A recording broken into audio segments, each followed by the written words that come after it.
Hey everybody, Greg Pruitt here with the Idaho Dispatch, and today I am joined by Shiva Rajbhandari. How are you? Good. How are you, Greg? Good, good. So you guys held uh, a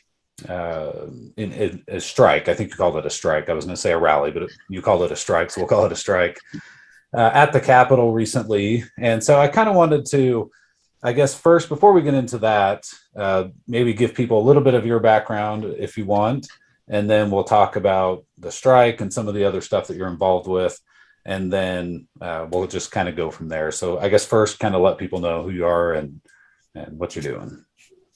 Yeah, my name's Shiva Rajbhandari. I guess you said that. I'm 17. I'm a junior at Boise High. And I've been involved with, organizing for climate justice in Idaho for about 2 years. And really the purpose of that strike really was to push for a more thorough climate education, which Idaho has pretty weak climate science standards. They took a lot of that out from 2018, and then some of that's kind of creeped back in, but not really quite enough for students to really understand what I see as, the challenge of our time, and something that a lot of students, obviously by the turnout of the strike, really want to learn. So, just advocating for climate justice and climate education in Idaho. That's Okay. kind of my background. Okay. So first, try not to bump your table or whatever you're using. Oh, sorry about that. That way it's not shaking the whole time you're talking. So anyway, Yeah. you're good. So I want to go back real quick though. You said you got started about 2 years ago doing activism. What was the catalyst for you? Was there one certain event that you were like, I got to get involved because of X, or was it a over the years you were like, this is really bothering me, it's bothering me, it's bothering me, and then you got involved, or what kind of got you involved in doing that? Yeah. Well, I learned about climate change actually in seventh grade, because I live in the Boise School District where climate science is taught. Um, it was just a quick unit, I think, in earth science, which is not like a high school course. But you know, the way that I researched the issue, and it was like, wow, this is something that really kind of threatens, um, like the state of the world as we know it, and it doesn't seem like a lot of older people are doing a lot about it, and that was really frustrating and a little bit scary, I think. And I think if you talk to a lot of kids that my age, I think you'll hear like a similar theme, which is that we are scared for our future, and we really do want to see people take action on the climate crisis. And so a few years went by, and I tried to recycle more and stuff like that, that you kind of hear from these like Earth Day events. And finally I attended the strike, the global strike for climate education, actually in ninth grade. Okay. And it was just really inspiring to see 1,500 of my peers out sharing my concerns, and that's what really gives me hope, and that's what gave me hope then was this is not something that I alone have to face. This is something that we as a generation, we as a world are facing, and there's a lot of people in my community who care about that, and that was really inspiring to me. And so organizing the strike actually kind of this time around was really was also really inspiring, just to see so many students actually who were my age back then, who were like in ninth grade, eighth grade, seventh grade, who were there, and who obviously like were really impacted by seeing how much the community cares about this issue. And so it was kind of this like cycle, which was really inspiring. So that's kind of how I got involved. And then learning about like this idea that maybe recycling doesn't do enough. Maybe we need like a total transition away from fossil fuels, away from fossil fuel money, in order to save our planet. And as I learned more, that became kind of more clear. So that's kind of Okay. it. So what you talk about a transition, you're talking about a transition like 100% away from fossil fuels, or just getting carbon neutral, or what kind of when you talk about a transition, what kind of transition are you talking about? Yeah, I think the science is pretty clear, and worldwide, 97% of scientists, 99% of climate scientists agree, that climate change is happening. It's human caused. You can call it global warming. Actually, climate change is the effect of global warming, right? So as temperatures warm around the globe, you would expect climate to change depending where you are. And the science is clear that that is caused by human greenhouse gas emissions mostly from the burning of fossil fuels. And so, yeah, we need a transition away from fossil fuels. And for me, I think that looks like a 100% transition away from fossil fuels, for sure. Okay.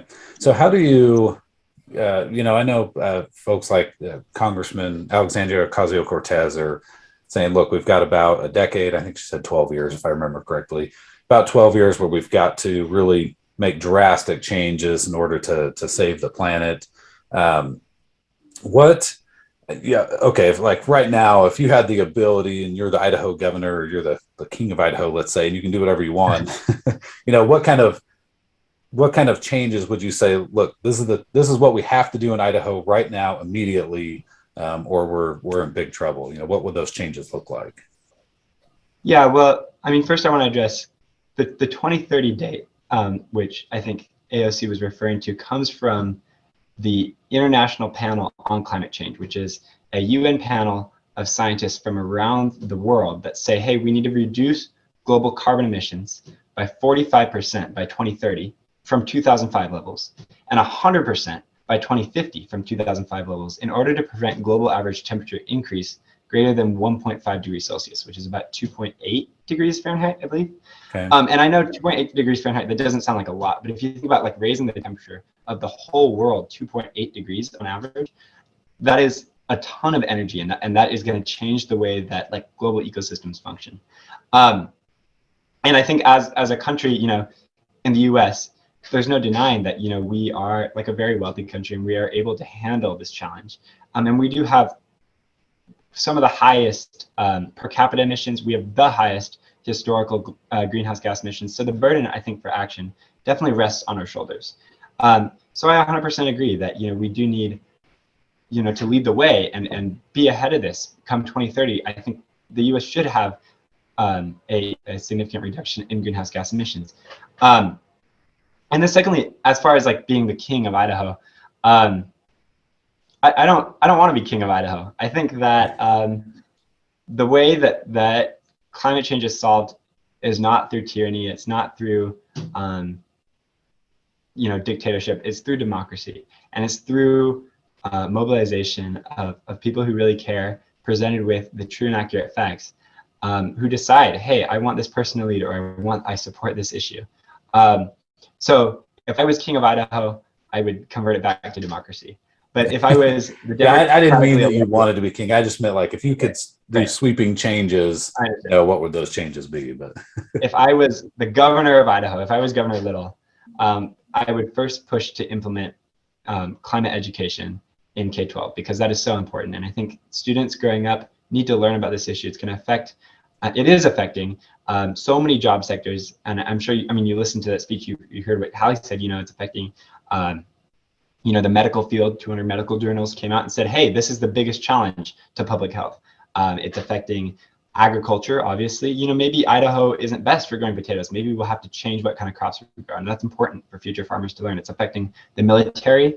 Water is going to be the most fought over issue this century. And a lot of that's because of, some of that's because of increased population, but a lot of that's because of, water resources are drying up or changing, and that changes the way that we interact with water and how like people need water. So I think there's no denying that climate change is something that is really important for students these days to learn, so that we can grow to face those challenges. Going further, I think that Idaho is really situated for a 100% clean energy transition. We get so much sun in Idaho, especially in the summer, and we have kind of these plains. We're not like we have forests, but then we also have that whole Snake River Basin, which has a lot of open land to build solar panels and wind farms. And I think that presents a really great opportunity for us to lead the country and the world as we transition to clean energy and away from fossil fuels. Well, we're making a lot of money for Idahoans. And I think, on the agricultural piece, I don't want to ban cows. I don't eat beef because my dad's Hindu, and I have a Hindu family. But I recognize the importance of that for Idaho economy, and I think that is an issue that climate change presents that we have to solve with technology. And some of that technology has been developed, some of it hasn't. But again, that presents another case for teaching climate education, because these future scientists need to learn about climate change in order to be faced with that challenge and rise to that challenge of developing that new technology.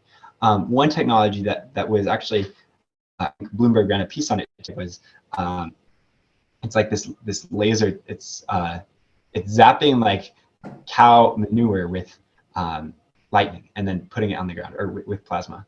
And what that does is it shores up the ammonia and methane so that it can't release. And there we're still allowed to have cows, we're still allowed to eat beef, but you just cured 17% of greenhouse gas emissions, which come from cows.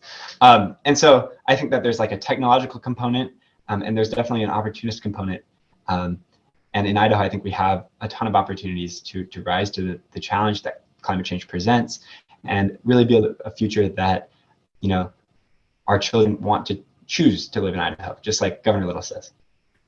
Okay. So I had a couple questions, I guess, there from what you had just mentioned, and kind of going back to the climate education and teaching more of that in the schools.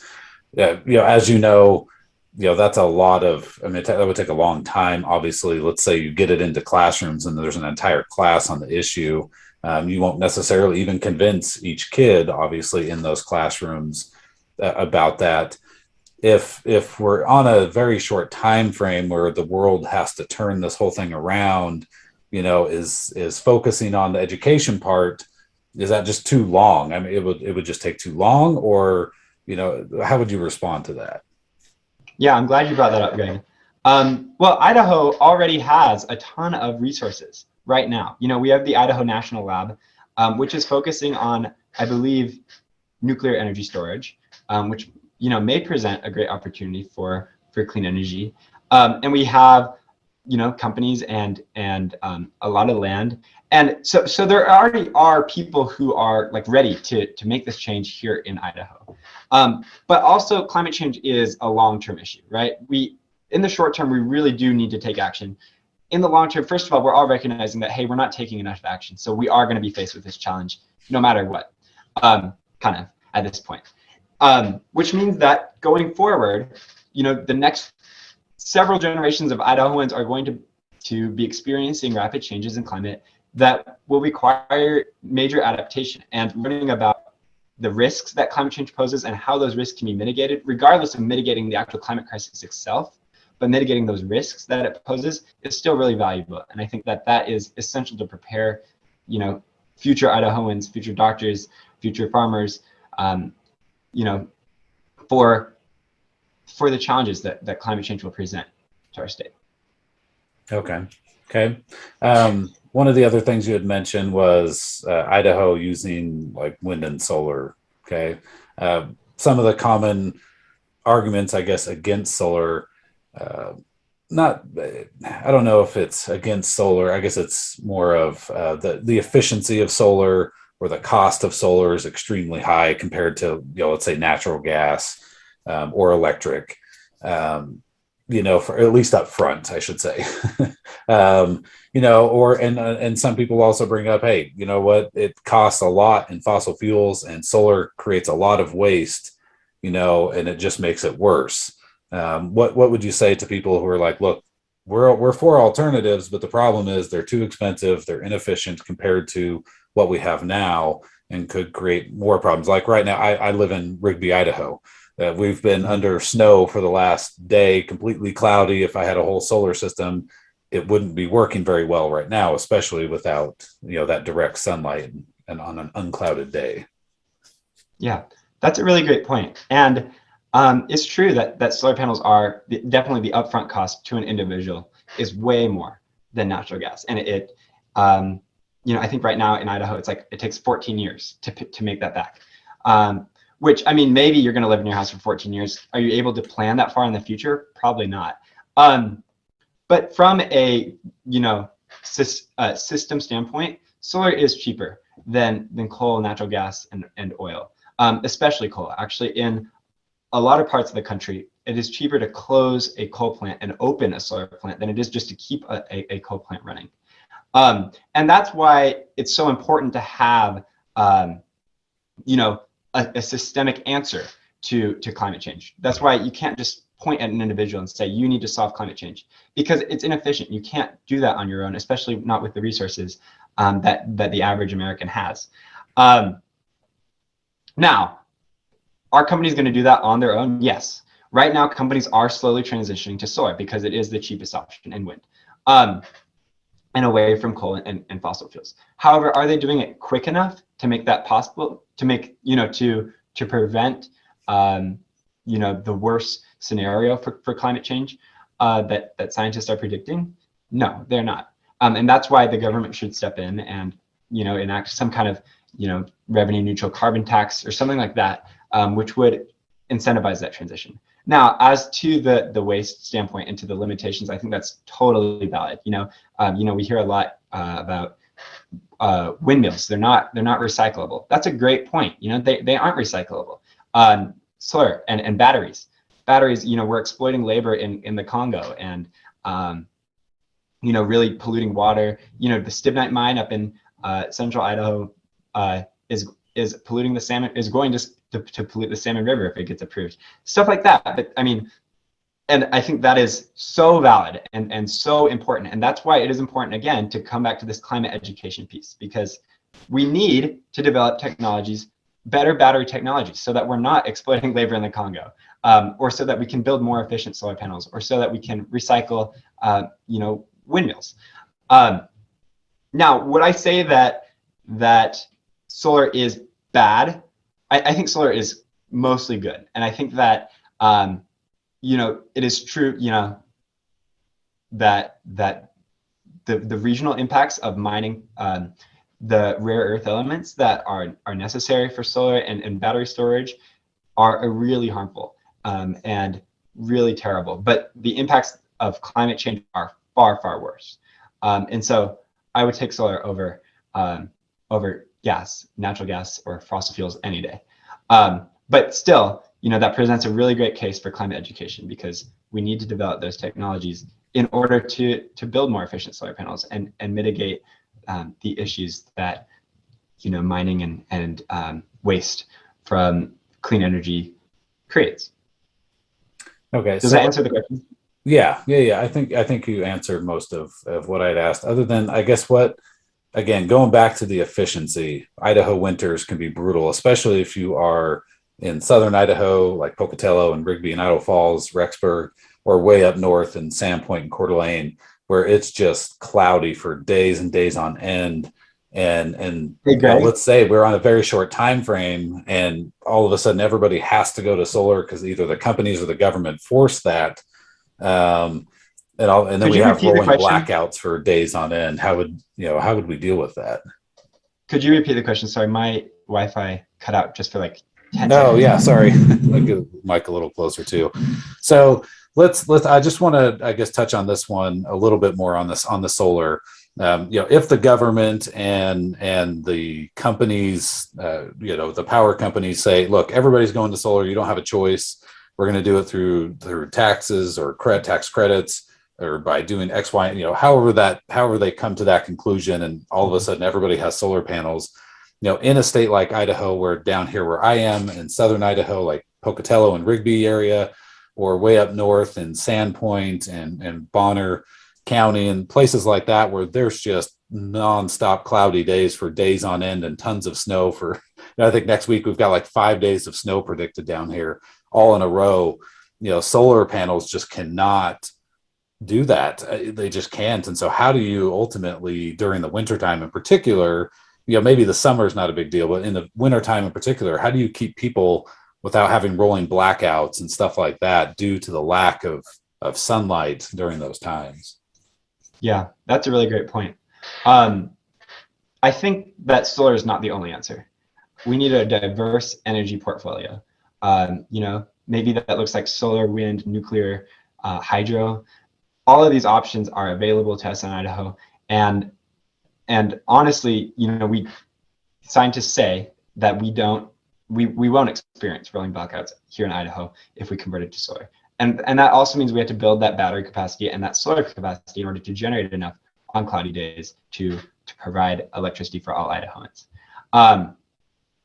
That also brings in a good point about, like, this regional weather and how that will impact, electricity generation in the age of solar and wind, which kind of depends on regional weather. And I think that the bipartisan infrastructure bill that Senator Crapo and Senator Risch supported just recently is a really great step towards building this national grid, so that if we have like terrible blizzards in Idaho, we can get our electricity from Florida or Texas, where they have sunny days.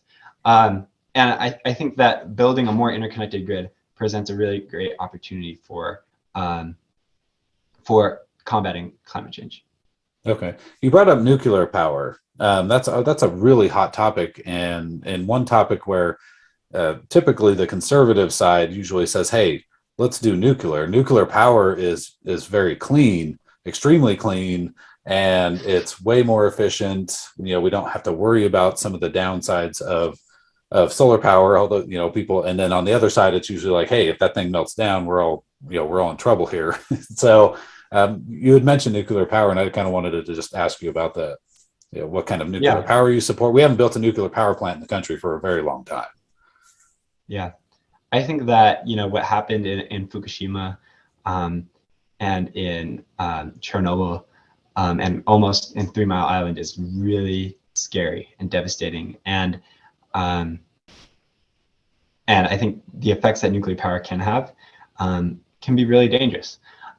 I am for the science, though, and I think that if scientists are telling us that, hey, this is what the odds are of a nuclear power meltdown, and this is how we can lower those odds, and this is how we can make nuclear power more efficient and less dangerous, I'm for that, because we need that for our transition away from fossil fuels.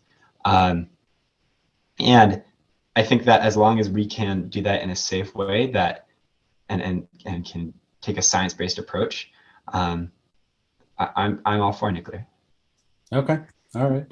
I wanted to shift gears a little bit. You had talked, and I believe you're part of the Idaho Conservation League. You're one of their youth coordinators or something. Is that correct? Yeah, I work there. Yeah. Okay. Yeah. Breaching the dams has been a very, very hot topic this year in Idaho. A proposal by Congressman Mike Simpson, and I believe he's working with a Democrat in Oregon, if I remember correctly, or maybe Washington, one of those two states.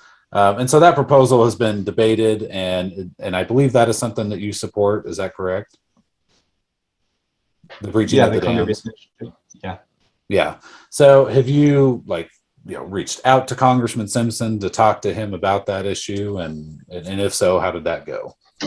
Yeah. Well, first I want to say that the climate strike was not affiliated with Idaho Conservation League, and that was just of course, organizing. And also that right now I'm not representing Idaho Conservation League. But from a personal standpoint, I did have the opportunity to meet with Congressman Simpson. He actually came to my high school after we sent him some postcards in May. And I think that we can breach the 4 Lower Snake River dams and mitigate the effects that it'll have on farmers and restore wild salmon and steelhead and indigenous culture in the region to prosperity. And I'm really excited about his initiative and the initiative that Governor Inslee and Senator Murray are working on. And I sincerely urge our elected leaders in Idaho to take action on that. And I know that this kind of leads into the question of how can we breach the dams if you're for removing all dams? How can we, that eliminates another option for clean energy? And I'm not necessarily for removing all dams. Maybe someday in the future, if that's if our energy security portfolio kind of looks strong enough. But right now, we're really talking about these 4 dams on the Lower Snake River that were built in the 60s and 70s to facilitate barging out of Lewiston. And that barging, the traffic there has really declined, and was never really profitable anyway. If we're against government intervention, well, the subsidies on that port taxpayer subsidies are funding the profitability of that port. And if it weren't for those, then actually it'd be cheaper to take rail and ship grain from Lewiston using rail. And so I think Congressman Simpson's plan, where we reach these dams and replace them with clean energy in the Northwest presents a really great opportunity. And I think that, for too long, the federal government has not, kept its promise. The promise to Northwest tribes who have depended on anadromous fish for millennia. And that hits right here for me because, our government, our people, we made a promise. And to not fulfill that promise, I think we're all pretty used to the federal government failing on its promises to Americans. But right now we have the opportunity to prevent another one of those failures. And I would say that those dams are coming out. In the Northwest, we have a 16% oversupply of electricity. And those dams are only accountable for about 4% of that. And they produce power during the spring when other dams in the region, in the spring, early summer, when other dams in the region are already operating at capacity. So the power produced by those dams is generally sold at a loss or just not even used. And that's actually why BPA has accumulated so much debt. Again, debt on the taxpayer dollar. They owe the federal government, they owe taxpayers almost $8 billion. And that's in part because of how much money those dams have lost. And so I think that, all of the solutions are there. We can take care of farmers who use those dams to barge grain downriver by subsidizing rail instead of barge, and we can take care of the power needs by investing in clean energy in the Northwest. And so I've yet to see a strong argument against breaching the Fort Lewis Nuclear River dams. Okay. Yeah, I didn't want to necessarily get into a huge discussion about the dams, but I was just kind of curious because I'd seen online that you were an advocate, and so just wanted to briefly ask about that. But let's bring it back to the legislature, to the government, and back to what your guys' proposal is. Are you working with any legislators, to propose bringing back certain classes or instituting certain classes? Are you working with a legislator to try and do that in 2022? Yeah, so my understanding is that there are science standards right now with climate change included, albeit not enough, that are on the governor's desk. And the governor sent those standards back because there wasn't enough backup material, not relating to climate change, just relating to a new assessment style. And so I'd really like to see the governor approve those standards as a first step. And secondly, I think that drafting legislation would be a really great opportunity for students to get involved in the legislative session, which is something that I think we really need. And so I would definitely be open to working with legislators, but at the moment, no. Of course, we're just getting started. The legislative session hasn't started yet. And definitely thinking about ways that we can work towards this and get that in science standards this year. Okay. And what is your we're obviously in a very heavy Republican state, a very conservative state, by the numbers. What is your approach to trying to win over the Republican lawmakers and ultimately the people who elect those Republican lawmakers? What is your guys' approach to trying to win those folks over? Yeah, there are Republican legislatures all across the country that have climate change thoroughly in K-12 science standards. And I don't understand why Idaho is the only time that climate change is mentioned in the 2021 standards is talking about long-term climate change from the Ice Age. So how that affected species that were alive in the Ice Age. So I think that the Republican Party, may be against, some liberal forms of climate action, but I don't think it's a party that's against the facts and preparing students for the workforce. And economically beneficial things that we can do. And so I think that a lot of Republicans in the legislature would be open to including stronger K-12 climate education standards, because the facts are there, the science is there, and it is a necessity for Idahoans to be able to successfully compete in today's workforce. Okay. What do you kind of brought something up I wanted to bring in, which is kind of the reaction from Republicans from, state to state. I know a lot of Republicans across, Idaho and probably in other states will say, look, climate change has been happening for a very long time. The climate is always changing. Sometimes it's really cold when we have an ice age, and then it warms up and then it cools again. That warms up and it cools again, and it just goes through this cycle. They'll look at Al Gore and say, look, Al Gore has been predicting doom and gloom for decades now, and none of his predictions have come true, or none of them have come close to what he said would happen. And so that's where I guess I was kind of curious on, you have a lot of people who are very skeptical of what's happening. They think that maybe some of the scientists are money driven and they're just publishing data to support their own conclusions. And so there seems to be a lot of just distrust in a lot of institutions, quite frankly. And so that's kind of why I was curious how you would, try to win those people over to your side and on climate change. Yeah, it's true. The climate has been changing ever since the Earth was created. That's absolutely true. The extent and the speed at which the climate is changing right now has not been seen in 800,000 years. So if you go to, and the way they got this is in the lithosphere, right, which is kind of underneath the crust of the Earth. There's the lithosphere, and you can if you dig down there, you can find, and actually, sorry, I should say in glaciers too.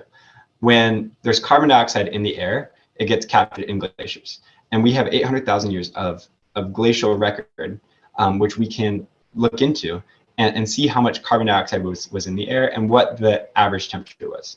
So right now, we have more carbon dioxide in the air than has been seen in 800,000 years. And the speed, if you look at a graph of how much carbon dioxide is in the air, is so much quicker than the changes that we saw, with the ice age. It's true, there was more carbon dioxide after the ice age, and that's why the ice age ended in part. But the speed at which it changed is so much quicker, from 1880 to right now, as opposed to the 2,000-year process of that slow changing carbon dioxide concentration in the atmosphere. I think that, and then going further, as far as like the global average temperature increase, you can see a graph of global average temperature increase, and it is as was predicted. Eunice Foote actually discovered the greenhouse effect, I think in the 1870s, and then a few years later in 1896, they actually drew a line saying, well, if our greenhouse gas emissions are like this is what the global average temperature is going to be, and so on. And we've about followed that line pretty well. As far as the climate disaster that some have predicted, some have opposed, I think we are seeing increased climate disasters. I think about my dad's from Nepal, and I think about in Nepal, the Himalayan ice sheet is melting, and it's melting at an unprecedented rate. And if climate change continues, which scientists say it will, by 2100, there will not be, actually by 2050, there will not be enough water in the Indian subcontinent for all of those people. And that's over 1 billion people who live there. And then by 2100, up to 30% of that ice sheet could be melted, which is really crazy, how quickly that ice sheet's receding. And so I think it's undeniable that humans are releasing greenhouse gas emissions, which is warming the atmosphere, which is causing climate disasters and changes in glaciers around the world. And if we don't start educating ourselves and preparing ourselves now about, the issues that will come up as this climate disaster unfolds. For example, where are all the people who can't get water anymore on the Indian subcontinent going to go?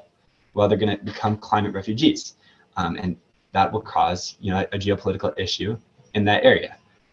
We saw that with the caravan, the migrant caravan from Honduras a few years ago.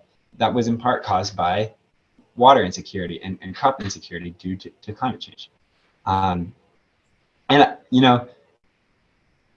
Maybe you could answer this question a little better, Greg, but what would the motivation for a PhD scientist be who's employed by a university to make up the idea that the Earth is warming? Where's the money? Can you draw the line? I would say, I mean, if I'm going to play devil's advocate and answer that question, I would say, look, the university relies on research grants from the government. They can get millions and millions of dollars from the government to conduct research on any particular issue, not just climate change. I mean, it could be a lot of different issues. And so the impetus for that teacher or that scientist to ensure that funding continues is to make sure that they're getting the results that they want, that the university is looking for, that somebody in the government is saying, this is the research we need. Let's see what it looks like. That would be what somebody would probably say could potentially be a motivation for money. So I don't know. Yeah. But Greg, the National Science Foundation has been funding university research for years now, not related to climate change. And before, there was a lot of research into climate change, there was still funding for research. So where's that money coming from? Like, why would a researcher think that the funding is going to stop if they don't make up a lie about a climate disaster? Yeah, and I'm playing devil's advocate for you, but most people right now, I think would just say overall, money drives a lot of things, and they'll look at people like Al Gore or some of the celebrities who talk about climate change, who have private jets and they're flying all across the country or across the world and using tons and tons of carbon, and going and maybe that's what is in part driving some of the look. These people are motivated by money. They're not really serious about it because they do all these things that use. I even, quite honestly, I saw some comments and some people looked at your clothing, was like, that clothing was probably made from fossil fuels, and he probably drove there in a vehicle using fossil fuels and stuff like that. And so I think that's maybe where possibly some of the distrust comes in, is that the people who talk about the climate change science end up using fossil fuels all the time themselves, and so they have a hard time taking it seriously. Yeah, that's a really great point. And for your listeners, all the clothes I was wearing that day were from a thrift store, so they were secondhand. They probably were made by fossil fuels, and that's completely true. But there aren't a lot of clothes that aren't made by fossil fuels, and that's the nature of the beast. Is that you can't make your own clothes. I mean, you can, but that would take a lot of time, and that's not time that we have. And so, and I 100% agree as well on the comment about these wealthy people going around talking about climate change who are driving fancy vehicles, and then they're pointing at a farmer or at a young person saying, you're causing climate change, as they fly by or drive by in their gas guzzling vehicle or whatever. And that's an absolutely true comment. I think that the line from the money comes more from the fossil fuel industry fueling disinformation about climate change than it does from researchers trying to get money for science. And that's because the funding for fossil fuels, that the money that fossil fuels have, is a lot more than the money that researchers could get. And the way that those fossil fuel corporations can get that money to people in power, for example, the Heartland Institute, gets a lot of money from the Koch brothers, which have ties to the fossil fuel industry. And then there's PACs that and super PACs that are likewise funded by oil. And I think that's why, we see in our own government $20 billion of taxpayer dollars each year going to fossil fuel corporations, is because a lot of politicians, were received campaign donations or were campaigned for by super PACs, which were funded by fossil fuel companies. So I think that a lot of the disinformation around climate change is coming from fossil fuel corporations, not from researchers. Who, Could the same thing way, happen though in the opposite direction? Ultimately, if everything starts shifting towards wind and solar, then all of a sudden the wind and solar companies are getting huge government subsidies, and those companies are, putting out. I mean, could the opposite happen and totally flip it in that direction? That's completely right, and that's why we should be really careful with government subsidies, and that's why we should be really careful with campaign donations. Citizens United was a terrible decision because now companies have a direct interest in making Americans believe something that is not so. But yeah, that's totally right. Right now, that's not happening though, because solar and wind don't have nearly as much money as fossil fuel companies, because obviously fossil fuels make up the bulk of energy production in the world. Yeah. So go ahead. But I want to come back to this point that the other thing is about climate change and environmental issues in general is that corporations have funneled the responsibility onto the individual, and they've said, you caused climate change. And the rich guy driving by in his Bugatti and smoke's coming out, and he points to farmers like, you are causing climate change with your cows, or because you're eating a hamburger. And that is a totally false thing. And the repercussions of that is that people tend to blame themselves or blame others for climate change, when really, yes, it is all of our collective fault. But you can't point to one person and say it's their fault. This is a system, and it's like the solar panels again. For an individual to put solar panels on their house, it's exorbitantly expensive. But for a power company to replace a coal plant with solar panels, is actually cheaper. Cheaper than just keeping that coal plant open in many cases. So we need a whole of government or whole of system approach to solving climate change, so that people don't have to compromise, their lifestyles and their, some people do have to compromise their lifestyles. I would say, Al Gore in his private jet probably does have to compromise his lifestyles. I 100% agree, celebrities too. But, the average American, who already is, many of are living like paycheck to paycheck, they should not have to con on their lifestyle. And we need a system transition away from fossil fuels in order to prevent that from happening. Okay. All right. I think we're almost wrapped up. I did want to talk, you had mentioned fossil fuels and executives, and you had mentioned that in your speech about the Idaho Freedom Foundation. And that, I can't remember exactly what you said, something along the lines of they were getting kickbacks or something from there. Maybe I just misheard what you had said, but they were basically helping Idaho's elected officials are bought and paid for by the fossil fuel industry, and that the Idaho Freedom Foundation controls the state. Yeah, well, you had mentioned specifically, though, I think that, what was it called? The IFF I basically was in cahoots with the fossil fuel executives. Was there something specific that they opposed or proposed, or some donation that they got that you were basing that on, or was that just an overall feeling of how the IFF works with the legislature, or was there a specific legislation you were referring to? The Idaho Freedom Foundation does control the Idaho legislature. And you can see that especially in the House with, there are lawmakers who literally read off the Freedom Foundation website. Now, does the Idaho Freedom Foundation receive direct contributions from the Koch brothers? I don't know. Let's see them disclose their donor list, and then we can find out. But are Idaho politicians receiving contributions from fossil fuel corporations? Yes, yes. Are Idaho politicians aware of climate change and yet telling their constituents otherwise, telling their constituents the science isn't clear?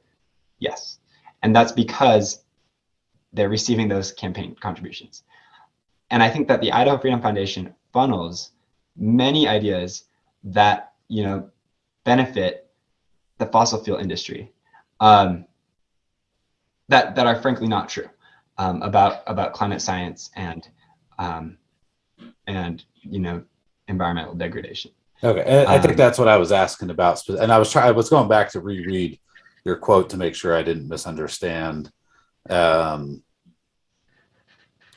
you were referring to, because you said this group has many of Idaho elected leaders bought and paid for, and is funneling conspiracy theories about science to support the big money interests of, and then you said fossil fuel executives from out of state. And so I didn't know if you were referring to the IFF was helping the fossil fuel executives directly by funneling a conspiracy theory, or if you were referring to the Idaho legislature. Yes, both funnel conspiracy theories from the fossil fuel industry that are untrue. And the Idaho Freedom Foundation, obviously, is a 501c3, and I understand that status is being challenged right now in IRS court because, clearly they spend so much of their money lobbying that they can't possibly be a 501c3. But but they don't make campaign contributions. But the lever that they have on campaign contributions and on Idaho politics is exorbitant, and it is not safe for our democracy. And you brought up, if I was the king of Idaho, the Idaho Freedom Foundation is the king of Idaho, and I think that it's time that Idaho's elected officials, do what they're elected to do, which is answer to the constituents and answer to the issues that Idahoans really care about and that are really hurting Idahoans, rather than funneling lies and disinformation that benefits either themselves and their pocket, or their campaign and their campaign's pocket, and the fossil fuel industry. And I think if you pay attention to the legislative session and see where ideas come from, a lot of that legislation is coming from national groups, like ALEC, out of state money, and then it's funneled through the Idaho Freedom Foundation to legislators directly, which is dangerous for the sake of our democracy and for the sake of Idaho voters. Okay, what's your next step? The legislative session is coming up. What are you planning to do? What are the groups that you're a part of? What are you guys working on, or what are you personally just going to work on heading into 2022? Yeah, I think the climate strike that we had last week was really successful, and we're regrouping actually later today, to discuss kind of what are some of our next steps and how are we going to get climate education for Idahoans. I think there's definitely a lot of opportunity to collaborate with scientists and with legislators to introduce legislation, and with teachers to make this happen. And I look forward to spending more time in the State House as this legislative session unfolds, for sure. Okay. Is there any last message that you would tell Idahoans, whether young or old or somewhere in between? What would be your message? My message is vote in the Republican primary and stay involved and informed, and seek out information that maybe disagrees with you, and then find, if find a comeback for that, a rebuttal for that information, or for that argument. And I think then you will find the side that you really agree with, and Yeah. And thanks for tuning in, and thanks, Greg, for the interview. I really do appreciate it. And any opportunity to talk about climate change is a great opportunity for me. Okay. Well, we appreciate having you on, Shiva.